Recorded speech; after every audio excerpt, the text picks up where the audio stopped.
Dear students, अस्सलाम वालेकुम। उम्मीद करता हूँ कि आप सब खैरियत से होंगे। पिछले लेक्चर में हमने बात की थी अकाउंटिंग में कि कंट्रोल अकाउंट्स क्या होते हैं। ये भी आपको बताया था कि कंट्रोल अकाउंट दो तरह के होंगे, सेल्स लेजर कंट्रोल अकाउंट और परचेज लेजर कंट्रोल अकाउंट। आज हम फिलहाल सिर्फ इतनी बात करेंगे कि sales ledger control account properly कैसे मेंटेन किया जाता है, यानी तफसील से हम इसके बारे में बात करेंगे। आइए भाई, तो ये कुछ पुरानी बातें हैं, बचपन में आपको मैंने बताई थी कि ये rules of debit and credit क्या होते हैं, ये सारी चीज़ें मैंने आपको बताई थी। ठीक है। अच्छा, सेल्स लेजर कंट्रोल अकाउंट के बारे में मैंने आपको ये बात बताई थी कि सेल्स लेजर कंट्रोल अकाउंट में बेसिकली हम किस चीज़ का रिकॉर्ड मेंटेन करते हैं, हम ट्रेड रिसीवेबल्स का रिकॉर्ड मेंटेन करते हैं। यानी हमें अपने कस्टमर से कितना उधार लेना है, हम इस चीज़ का रिकॉर्ड जो है वो उसमें मेंटेन करते हैं। इंडिविजुअल कस्टमर के बजाय हम वहाँ पर ओवरऑल तमाम कस्टमर्स का रिकॉर्ड एक साथ मेंटेन कर रहे होते हैं। ठीक है। अब ट्रेड रिसीवेबल की अगर हम बात करें तो ट्रेड रिसीवेबल हमारे लिए इनमें से क्या है? ट्रेड रिसीवेबल हमारे लिए है एसेट। और एसेट का अगर हम बैलेंस की बात करें, अगर हम एसेट के बैलेंस की बात करें तो हम शुरू में इस बात को डिस्कस कर चुके हैं कि एसेट का जो बैलेंस होता है नॉर्मली वो डेबिट साइड पर होता है। तो अगर ट्रेड रिसीवेबल की हम बात करें, यानी सेल्स लेजर कंट्रोल अकाउंट की अगर हम बात करें, तो सेल्स लेजर कंट्रोल अकाउंट का जो बैलेंस होगा, नॉर्मल बैलेंस मंथ के स्टार्ट पर, वो होगा डेबिट साइड पर। आप चाहें तो पिछला लेक्चर देखिएगा, उसमें जब हमने सेल्स लेजर कंट्रोल अकाउंट बनाया था तो उसका जो मंथ के स्टार्ट का, मंथ के लास्ट का नहीं, मंथ के स्टार्ट का, जब मैंने अक्टूबर फर्स्ट का बैलेंस लिखा था तो वो बैलेंस आया था डेबिट साइड पर। यानी मंथ के स्टार्ट पे जो बैलेंस होगा सेल्स लेजर कंट्रोल अकाउंट का, वो होगा डेबिट साइड पर। ठीक है। अब यहाँ पर मैं आपके एक सामने एग्जांपल रखता हूँ कि हमारे पास for example sales ledger control account का एक ओपनिंग बैलेंस दिया हुआ है, कुछ भी एक बैलेंस दिया हुआ है। अगर वो बैलेंस दिया हुआ है तो आप अपने लेजर में, यानी सेल्स लेजर कंट्रोल अकाउंट में, वो बैलेंस सबसे पहले लिखते हैं। और वो बैलेंस आप कहाँ लिखेंगे? अपने बैलेंस को लिखेंगे आप डेबिट साइड पर। ठीक है। तो मैंने आपको ये बात पहले बता दी कि ट्रेड रिसीवेबल हमारे लिए क्या है? एसेट है। और एसेट का जो बैलेंस होता है वो कहाँ होता है? वो होता है डेबिट साइड पर। तो अगर मैं सेल्स लेजर का कंट्रोल अकाउंट बनाऊँ तो ये सेल्स लेजर कंट्रोल अकाउंट, इसका अगर मैं बैलेंस लिखूंगा, अगर मेरे पास पहले से कोई बैलेंस है पिछले महीने का, पिछले लेक्चर को देखिएगा आपको मेरी बात समझ में आएगी। तो पिछले महीने का अगर कोई बैलेंस मेरे पास मौजूद है ट्रेड रिसीवेबल का, यानी अपने कस्टमर से कोई पैसा लेना है, तो वो बैलेंस कहाँ लिखा जाएगा? वो बैलेंस लिखा जाएगा डेबिट साइड पर। ठीक है। ये इसका फॉर्मेट मैं आपको बता रहा हूँ। तो सबसे पहले आप लिखेंगे बैलेंस डेबिट साइड पर। ठीक है भाई, आगे बढ़ते हैं। इसके बाद credit sales of goods to the customer. For example आपने अपने कस्टमर को उधार पर गुड्स सेल किए। अब सारी हम जर्नल एंट्रीज की पहले बात करते हैं। आई मीन क्या अकाउंट डेबिट होगा, क्या अकाउंट क्रेडिट होगा। तो अगर हम क्रेडिट पर सेल करते हैं अपने कस्टमर को तो क्या होना चाहिए? क्रेडिट पे सेल करने का मतलब है कि हमें अपने कस्टमर से उधार लेना है, यानी ट्रेड रिसेबल। और सेल कर रहे हैं तो सेल हमारी इनकम है। दो बातें यहाँ पे मुझे नज़र आती हैं। एक तो ट्रेड रिसेबल मुझे नज़र आता है, अपने कस्टमर से मुझे उधार लेना है। उधार लेने के लिए क्या लफ्ज़ इस्तेमाल किया था है भाई? ट्रेड रिसेबल का। ट्रेड रिसेबल हमारे लिए एसेट है, बिल्कुल ठीक है। और कस्टमर को अगर मैं उधार पर सामान बेचता हूँ तो इससे मेरा उधार कस्टमर की तरफ बढ़ेगा, यानी कि एसेट मेरा इंक्रीज हो जाएगा। ठीक है। और इसके साथ साथ मैंने अपने कस्टमर को सेल की है। सेल्स मेरे लिए इनमें से क्या है? सेल्स मेरे लिए इनकम है। और जब सेल करूंगा तो मेरी इनकम क्या हो जाएगी? इंक्रीज हो जाएगी। ठीक है भाई। ट्रेड रिसेबल एसेट है, एसेट इंक्रीज हो जाएगा। सेल करूंगा तो सेल इनकम है, इनकम भी इंक्रीज हो जाएगी। एसेट अगर इंक्रीज हो जाए, रूल लिखा हुआ है, एसेट अगर इंक्रीज हो जाए तो कहाँ लिखा जाता है? डेबिट साइड पर, यानी ट्रेड रिसेबल को लिखा जाएगा डेबिट साइड पर। सेल्स इनकम है, इनकम अगर इंक्रीज हो जाए तो कहाँ लिखी जाती है? रूल कहता है क्रेडिट साइड पर। तो मुझे फिलहाल ट्रेड रिसीवेबल का रिकॉर्ड मेंटेन करना है। जहन में रखिएगा, नाम तो है सेल्स लेजर कंट्रोल अकाउंट, लेकिन हम सेल्स का नहीं बल्कि ट्रेड रिसीवेबल का रिकॉर्ड मेंटेन कर रहे हैं। तो ट्रेड रिसीवेबल किस साइड पर आ रहा है? यानी डेबिट साइड पर आ रहा है। ठीक है। तो आप जब सेल्स लेजर का कंट्रोल अकाउंट बनाएंगे तो यहाँ पर डेबिट साइड पर आ जाएंगे। जो भी यहाँ पर अमाउंट होगा वो अमाउंट यहाँ पर आ जाएगा। एंट्री नंबर मैंने 2 डाल दी मिसाल के तौर पर। और इसके ऑपोजिट साइड पर क्या है? इसके ऑपोजिट साइड पर आया सेल्स, वो रेफरेंस यहाँ पर दिया जाएगा कि मेरा जो ट्रेड रिसीवेबल है, उधार है, वो क्यों बढ़ रहा है? वो सेल्स की वजह से बढ़ रहा है। तो यहाँ पर सेल्स का रेफरेंस दिया जाएगा। ठीक है भाई।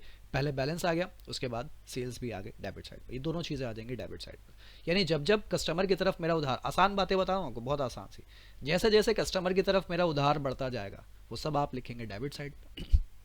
और जैसे जैसे कस्टमर के ऊपर मेरा उधार कम होता जाएगा वो आप लिखेंगे क्रेडिट साइड पर। आसान सी बात। ठीक है। चलो बहरहाल आगे बढ़ते हैं। इसके बाद goods return by customer previously sold on credit. वो जो आपने पिछला माल उसे कस्टमर को उधार पर बेचा था, कस्टमर ने वही सामान आपको लाकर क्या कर दिया? रिटर्न कर दिया। अगर ऐसा हो जाता है तो मेरे उधार पर इफेक्ट पड़ेगा, यानी ट्रेड रिसीवेबल पे इफेक्ट पड़ेगा। और इससे मेरा ट्रेड रिसीवेबल क्या हो जाएगा? डिक्रीज हो जाएगा। बिल्कुल सही है। और साथ साथ मेरी सेल्स रिटर्न पे इफेक्ट पड़ेगा।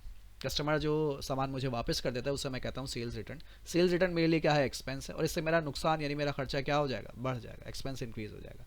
Trade receivable asset, asset decrease, asset decrease तो क्रेडिट साइड पर, एक्सपेंस इंक्रीज तो डेबिट साइड पर। मैं सेल रिटर्न का नहीं, मैं ट्रेड रिसीवेबल का रिकॉर्ड मेंटेन कर रहा हूँ।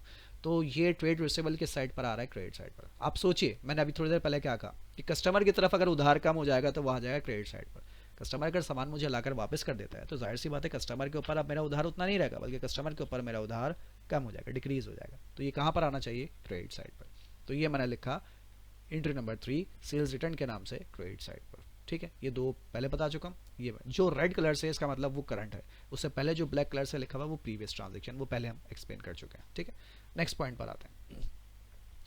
Check receive from customer and allowed discount. ये हम पिछले चैप्टर के अंदर जब हम पढ़ रहे थे books of prime entry, books of original entry, तो वहाँ पर हमने ये बात बहुत डिटेल में डिस्कस की थी कि अगर कस्टमर हमें चेक दे और डिस्काउंट मिले तो क्या होगा, हम सप्लायर को चेक दें और डिस्काउंट हो तो क्या होगा। ये सारी बातें हम वहाँ पर बहुत तफसील से डिस्कस कर चुके थे। ठीक है, उम्मीद है आपको याद होनी चाहिए। तो अगर कस्टमर ने मुझे चेक दिया है तो इससे मेरा उधार कम हो जाएगा, ट्रेड रिसीवेबल मेरा क्या हो जाएगा, डिक्रीज हो जाएगा, है ना। कस्टमर से उधार लेना था, कस्टमर अगर मुझे पैसा ला कर देता है तो मेरा ट्रेड रिसीवेबल डिक्रीज हो जाएगा। और साथ साथ दो चीज़ों पे और इफेक्ट पड़ेगा। एक तो मेरे बैंक पे इफेक्ट पड़ेगा, कस्टमर मुझे चेक दे रहा है तो पैसा मेरे बैंक में आएगा, मेरा बैंक जो है वो इंक्रीज हो जाएगा। और साथ साथ डिस्काउंट अलाउड, मैंने कस्टमर को डिस्काउंट भी दिया है। ठीक है, डिस्काउंट अलाउड मेरे लिए क्या है, एक्सपेंस है, नुकसान होगा। मैं कस्टमर को डिस्काउंट दूंगा तो मुझे नुकसान होगा, एक्सपेंस है, इससे मेरा एक्सपेंस जो है वो इंक्रीज हो जाएगा। तो यहाँ पर दो चीज़ों पर इफेक्ट पड़ेगा। बहरहाल मुझे फोकस करना है ट्रेड रिसीवेबल पे। मेरा ट्रेड रिसीवेबल सर डिक्रीज हो रहा है, ओहो। अगर ट्रेड रिसीवेबल डिक्रीज हो जाए तो कानून कहता है कि ट्रेड रिसीवेबल एसेट है, एसेट डिक्रीज हो जाए तो क्रेडिट साइड पर, तो ये क्रेडिट साइड पर आ जाएगा। और बैंक एसेट है, एसेट इंक्रीज, एसेट अगर इंक्रीज हो जाए तो डेबिट साइड पर। और डिस्काउंट ये मेरे लिए एक्सपेंस है, एक्सपेंस भी इंक्रीज, एक्सपेंस भी अगर इंक्रीज हो जाए तो वो भी डेबिट साइड पर, यानी दोनों वर्ड्स आ जाएंगे डेबिट साइड पर। बहरहाल मुझे इससे मतलब नहीं है, मुझे ट्रेड रिसीवेबल से मतलब है। कस्टमर की तरफ उधार मेरा कम हो रहा है, अगर उधार कम हो जाएगा तो कहाँ लिखा जाएगा, क्रेडिट साइड पर। तो आप आ जाएंगे इसको लेकर क्रेडिट साइड पर। तो ट्रेड रिसीवेबल का जो अकाउंट है यानी सेल्स लेजर कंट्रोल अकाउंट, अब मैं इसे लिखूंगा क्रेडिट साइड पर। रीज़न दो है, यानी जो कस्टमर की तरफ उधार है वो दो वजूहात की बिना पर कम हो रहा है। एक तो कस्टमर ने मुझे पैसा दिया, बैंक में पैसा जमा करवाया उसकी वजह से, और इसके अलावा मैंने कस्टमर को डिस्काउंट भी दिया, उसकी वजह से भी कस्टमर का उधार जो है वो कम हो जाएगा। तो दो रीज़न यहाँ पर लिखे जाएंगे सेम डेट पर, यानी 4 पर। ठीक है भाई, आगे आ जाते हैं। Check return by bank dishonoured, वो जो कस्टमर ने अभी अभी मुझे चेक दिया था, ओ हो, सपोज करते हैं डिस्काउंट नहीं था उस पर। ठीक है, कस्टमर ने मुझे अभी अभी एक चेक दिया और वो चेक लेकर मैंने अपने बैंक में जमा करवा दिया। ठीक है, जब मैंने बैंक में जमा करवा दिया, सॉरी ये थोड़ा आगे बढ़ गया, तो मुझे लगा कि मेरे बैंक में पैसा आ गया, लेकिन अब वही चेक जो है वो बैंक वाला रिटर्न कर देता है। ठीक है भाई, तो क्या होगा, मैं थोड़ी सी आगे की बातें बता दूं, ये थोड़ा बहुत आगे चला गया। तो जब कस्टमर मुझे चेक दिया था, जब कस्टमर ने मुझे चेक दिया था तो क्या किया था मैंने, तब मैंने अपने ट्रेड रिसीवेबल को डिक्रीज कर दिया था, यानी कस्टमर की तरफ उधार जो है वो कम हो गया था। जब चेक दिया था, प्रीवियस वाली बता रहा हूँ, तब मेरा ट्रेड रिसीवेबल डिक्रीज हो गया था क्योंकि कस्टमर ने पैसा दे दिया था। और तब मेरा बैंक इंक्रीज हो गया था कि मेरे बैंक में पैसा आ गया था। लेकिन अब वही चेक जो कस्टमर ने मुझे दिया था, वो चेक मैंने जब बैंक में जमा करवाया तो बैंक ने मुझे इन्फॉर्म किया कि भाई आपने जिस कस्टमर का चेक हमारे बैंक में जमा करवाया है उस कस्टमर के अकाउंट में पैसा नहीं है। तो वो चेक कस्टमर ने, बैंक ने जो है वो रिटर्न कर दिया मेरे कस्टमर का चेक। तो अगर कस्टमर का चेक बैंक रिटर्न कर देता है तो मैं तो अपने बैंक को पिछली ट्रांजेक्शन में इंक्रीज कर चुका हूँ, यानी अपनी पिछली ट्रांजेक्शन में मैंने ये बताया कि मेरे बैंक में पैसा आ गया। क्या वाकई मेरे बैंक में पैसा आ गया, तो इसका जवाब है नहीं। तो अब मुझे करेक्ट करने के लिए अपने बैंक को क्या करना पड़ेगा, डिक्रीज करना पड़ेगा। बैंक को डिक्रीज करूंगा तो बैंक कहाँ लिखा जाएगा, क्रेडिट साइड पर।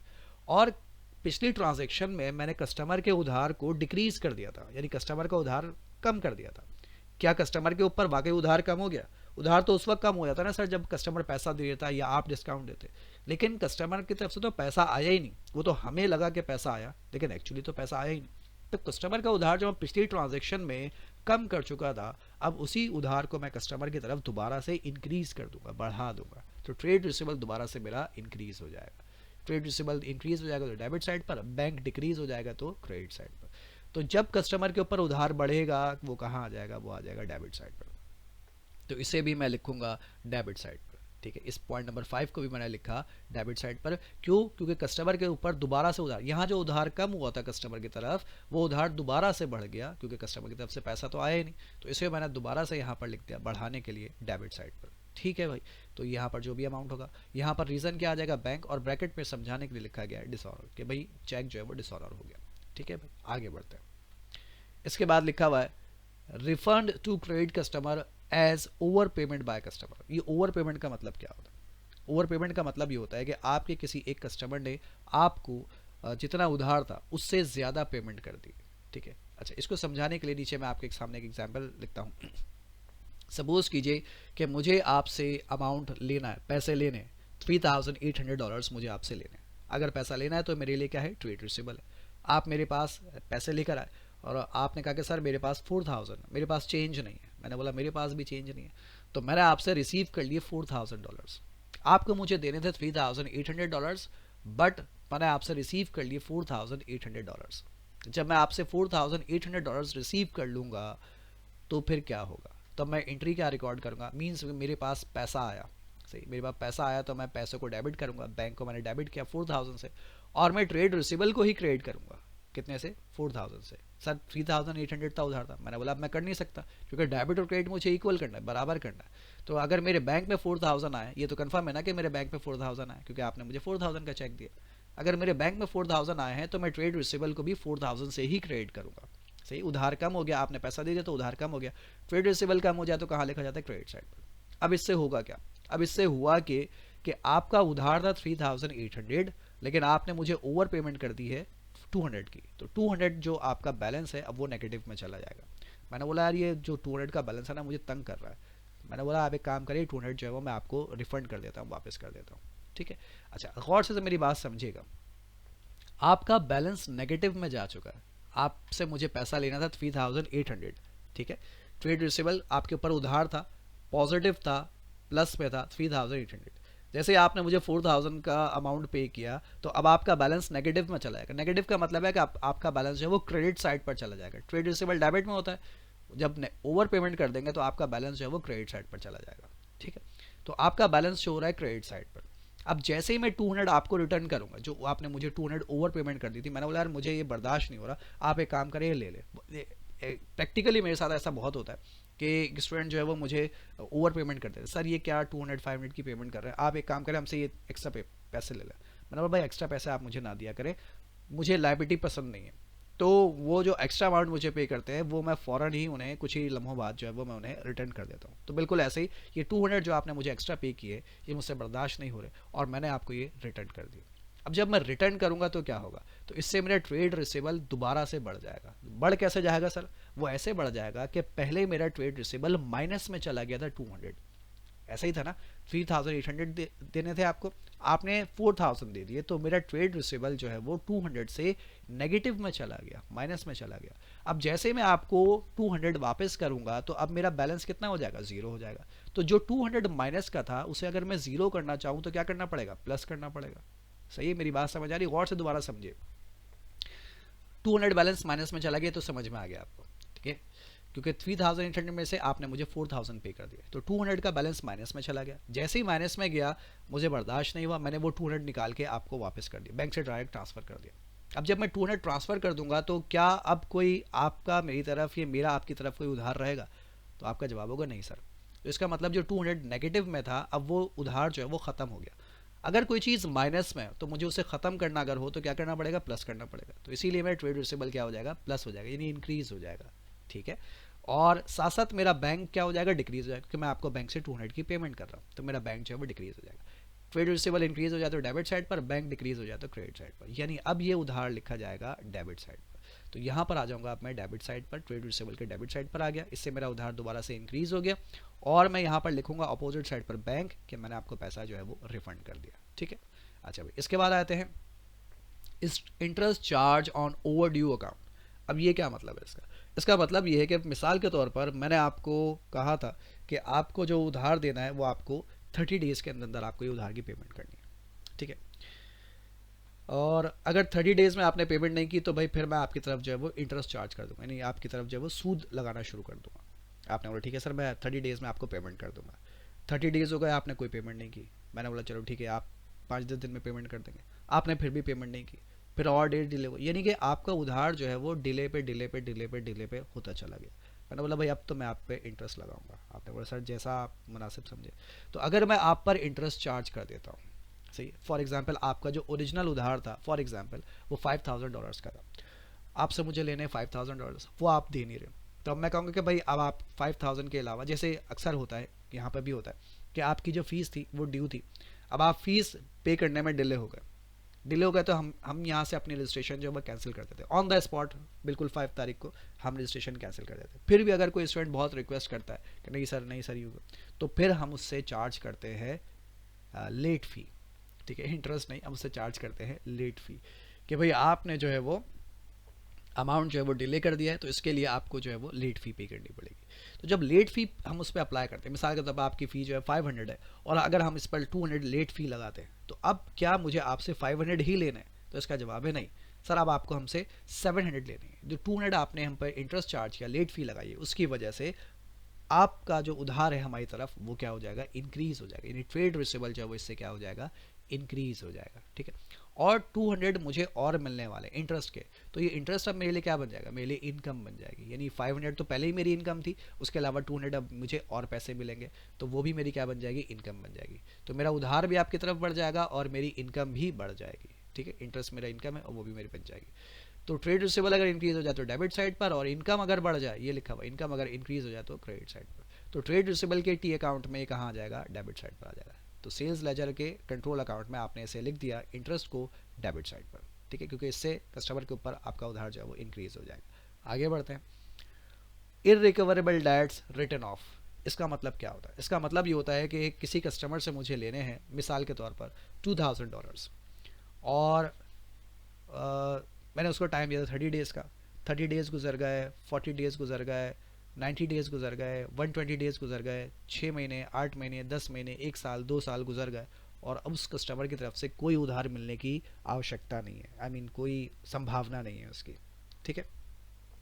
तो मैं क्या करूँ, मुझे क्या लगेगा कि सर वो तो गया, भाग गया कस्टमर। तो अब मेरा एक कस्टमर जो है वो भाग गया और उसके ऊपर जो उधार था, अब वो उधार मैं क्या करूँ, रखूँ या ख़त्म कर दूँ? सर रखे रहेंगे दिल में तकलीफ सी होगी। कभी ऐसा होता है ना, किसी ने गिफ्ट दिया और वो गिफ्ट देने वाला कभी चला जाए तो उसका गिफ्ट देख देख के तकलीफ होती है। एक काम करो सर, गिफ्ट को डस्टबिन में फेंक दो, ना रहेगा गिफ्ट ना तकलीफ होगी। बिल्कुल सेम इसी तरीके से अगर कोई कस्टमर भाग गया तो उसका अकाउंट अगर आप रखे रहेंगे तो आपको तकलीफ भी होगी, और दूसरी बात यह है कि आपके डिसीजंस पे इफेक्ट पड़ेगा। आपके डिसीजंस पे कैसे इफेक्ट पड़ेगा?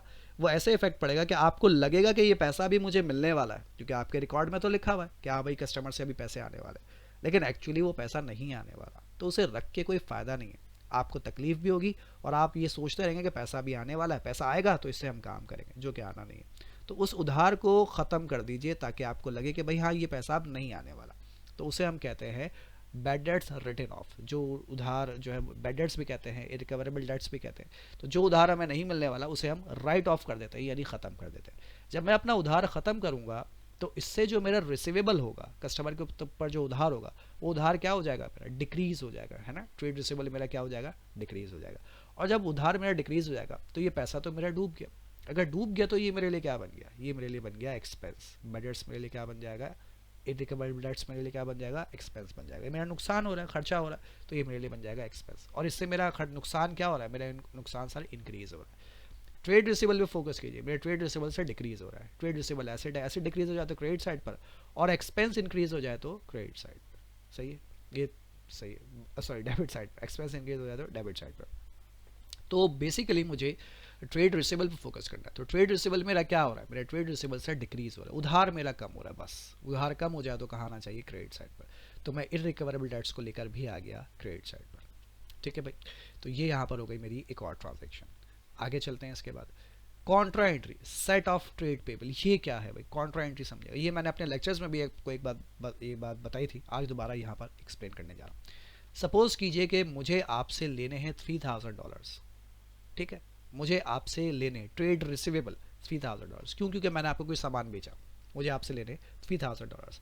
इसके अलावा मुझे आपको देने भी हैं $2000, क्यों? क्योंकि मैं आपसे कोई सामान खरीदता भी हूँ, मैं आपसे कुछ खरीदता भी हूँ और मैं आपको कुछ बेचता भी हूँ। मुमकिन होता है, बहुत दफ़ा कारोबार में ऐसा होता है कि आप किसी से कुछ खरीदते भी हैं और उसी को आप कुछ बेचते भी हैं। ऐसा बहुत दफ़ा होता है। एक ही जो आपका कस्टमर है वही आपका सप्लायर भी होता है बहुत सारे मामलात में। तो यहाँ पर फॉर एग्जांपल कि मैं आपसे पैसे लेता हूँ, यानी मैं आपको सामान बेचता हूँ तो मुझे आपसे पैसा लेना है, $3000 मुझे आपसे लेने हैं। और साथ साथ मैंने आपसे कुछ खरीदा भी है तो मुझे आपको $2000 देने भी है। तो क्या होना चाहिए, आप सोचिएगा कि पहले मैं आपसे $3000 लूँ और फिर मैं आपको $2000 दूँ। आप बोलेंगे सर क्या अजीब बातें कर रहे हैं, पहले आप वही 3000 मुझसे लेंगे और फिर उसी 3000 में से आप मुझे ही मेरे 2000 वापस कर देंगे। ये बिल्कुल ऐसे हो गया, बिल्कुल ऐसे एग्जाम्पल समझेगा, बड़ी प्यारी सी एग्जाम्पल अभी अभी अभी दिमाग में आ गई। ईदी, ईदी समझते हैं ना आप लोग, ईद आती है तो ईदी होती है। ईद आई, ईदी मिली, आपके पास कोई अंकल आए, अंकल ने आकर आपको जो है वो 500 ईदी दे दी या 1000 ईदी पे कर दी। अब अंकल के बच्चे भी आ गए, अंकल अंकल ईदी दे दें, आपने देखा कि अंकल के बच्चे भी आ गए, अब उन्हें ईदी देनी पड़ेगी आपको। तो वो जो अंकल से पैसे आए थे वही पैसे निकाल कर आपने उसमें से 500 में से फॉर एग्जाम्पल 300 जो है वो बच्चों को ईदी दे दी, अंकल के सामने ही दे रहे। अब अंकल क्या सोचेंगे यार कि मेरे पैसे मुझसे ही लेकर मुझे मेरे बच्चों को वापस कर रहा है। तो फिर होता ही है कि भाई वो 500 आप उठाकर कहीं रख देते हैं और फिर दूसरे अपने पैसे लेकर आते हैं और फिर उसमें से देते हैं। बहरहाल तो होना क्या चाहिए सर, आप एक काम करें, वही आप 500 मुझे दे रहे हैं उसी में से फिर मैं आपको 300 दे रहा हूँ, आप डायरेक्ट मुझे 200 दे दें, खत्म हो गई बात।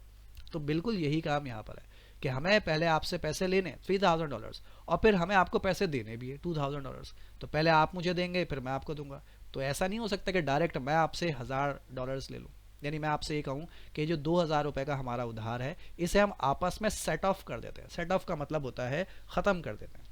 ठीक है, आपस में दो चीज़ें अगर ख़त्म हो जाए तो उसे हम कहते हैं सेट ऑफ, ख़त्म करना।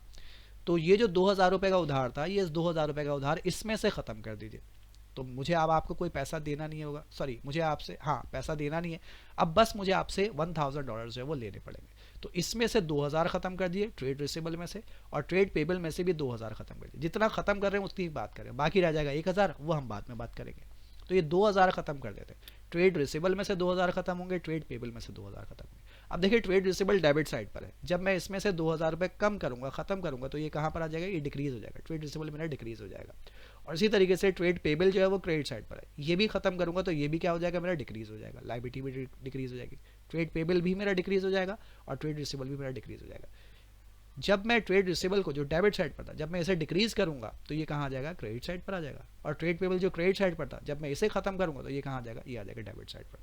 तो बेसिकली मेरा ट्रेड रिसीबल क्या हो रहा है, डिक्रीज हो रहा है। ट्रेड रिसीबल पे फोकस कीजिए, मेरा ट्रेड रिसीबल सर डिक्रीज हो रहा है, डिक्रीज हो रहा है तो ये कहाँ आ जाएगा, ये आ जाएगा मेरा ट्रेड साइड पर। ठीक है, ठीक है जनाब। तो ये हो गई हमारी कॉन्ट्रा एंट्री। कॉन्ट्रा एंट्री यानी इसमें कम मतलब ये है कि आप बेसिकली आप अपने ट्रेड रिसीबल को भी कम कर रहे हैं और अपने ट्रेड पेबल को भी, दोनों उधारों को कम कर रहे हैं, आपस में सेट ऑफ कर रहे हैं। ठीक, तो उधार कम होगा तो आ जाएगा क्रेडिट साइड पर।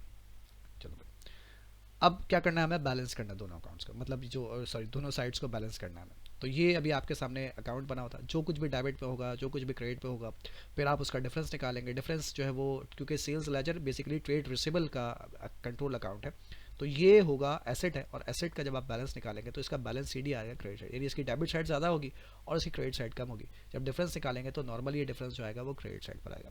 तो इसे आप कहेंगे बैलेंस सीडी, टोटल करेंगे और फिर इसी को आप कर देते हैं बैलेंस पीडी। ठीक है, तो ये बेसिकली आपका है सेल्स लेजर कंट्रोल अकाउंट। ये बात मेरी जहन में रखिएगा कि इसमें मैंने वो चीज़ें लिखी हैं जो नॉर्मली आपके क्वेश्चंस में या फ्रीक्वेंटली आपके क्वेश्चंस में चीज़ें मौजूद होती है।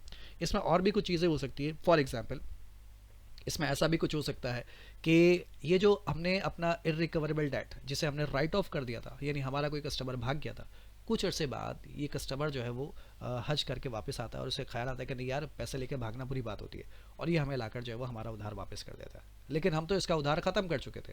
ठीक है, तो इसका उधार ख़त्म कर दिया था हमने, अपने हमारी बुक्स में इसका रिकॉर्ड मेंटेन नहीं था, ख़त्म हो गया था।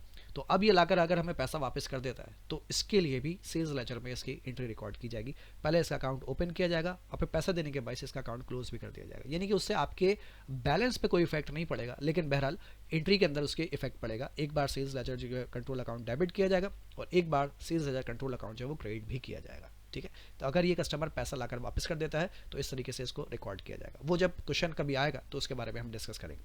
अच्छा, दूसरी बात ये है कि सम टाइम ऐसा होता है कि आपका कोई कस्टमर आपको ओवर पेमेंट कर देता है और वो बैलेंस आपका रह जाता है। आप उसे कहते हैं कि ठीक है ओवर पेमेंट रहने दो, आपने कस्टमर को पेमेंट वापस रिफंड नहीं किया, जैसे यहाँ पर रिफंड था आपने वो रिफंड नहीं किया। तो जब कस्टमर ओवर पेमेंट कर देता है तो फिर आपका जो बैलेंस होगा, फिर वो बैलेंस बीडी जो है वो डेबिट साइड के बजाय वो बैलेंस बीडी जो है वो क्रेडिट साइड पर, यानी बहुत कम वजूहत की बिना पर ऐसा भी होता है कि हमारा जो सेल्स लेजर का कंट्रोल अकाउंट है वो क्रेडिट साइड पर भी बैलेंस बीडी शो कर रहा होता है, लेकिन वो बैलेंस बहुत कम होता है, बहुत माइनर सा बैलेंस होता है, वो थोड़ा सा बैलेंस होता है। नॉर्मली ज़्यादा जो बैलेंस होगा आपका वो होगा डेबिट साइड पर। यानी आपके जो मेजॉरिटी कस्टमर्स होंगे, जितने भी आपके कस्टमर्स होंगे, फॉर एग्जांपल आपके अगर 40 कस्टमर्स हैं तो 40 में से 35, 38, 39 कस्टमर्स का जो बैलेंस होगा नॉर्मली वो डेबिट साइड पर होगा। लेकिन शायद हो सकता है कि एक या दो कस्टमर्स का बैलेंस ऐसा हो जिसका बैलेंस है वो आपके क्रेडिट साइड पर यानी नेगेटिव साइड पर शो हो रहा हो, तो वो बिल्कुल मुमकिन है, वैसा हो सकता है। ठीक है। तो अगर किसी का बैलेंस, किसी सवाल में अगर आपको ऐसा लगता है कि हमारे सेल्स लेजर का जो बैलेंस है वो क्रेडिट साइड पर शो हो रहा है, तो समझ जाइएगा कि आपके किसी कस्टमर ने आपको ओवर पेमेंट या एडवांस में पेमेंट कर दी। और भी कुछ रीजन होते हैं, वो जब सवाल आएगा तो हम डिस्कस करेंगे इंशाल्लाह। ठीक है। तो ये सेल्स लेजर कंट्रोल अकाउंट का एक प्रॉपर फॉर्मेट मैंने आपको लिखवा दिया। बस इतनी बात ध्यान में रखनी है कि अगर कस्टमर के ऊपर उधार बढ़ रहा है तो वो हमें लिखना है अपने सेल्स लेजर के डेबिट साइड पर, और अगर कस्टमर के ऊपर उधार कम हो रहा है तो हमें सेल्स लेजर कंट्रोल अकाउंट में उसे लिखना है क्रेडिट साइड पर। ठीक है जनाब। तो ये था आज का हमारा लेक्चर। आज हमने सेल्स लेजर कंट्रोल अकाउंट को डिस्कस किया। इंशाल्लाह अगली क्लास में हम बात करेंगे परचेज लेजर कंट्रोल अकाउंट के बारे में। उम्मीद करता हूँ कि यहाँ तक की बातें आपको समझ में आ गई होंगी। इंशाल्लाह फिर आपसे मुलाकात करेंगे। Take care. अल्लाह हाफिज़।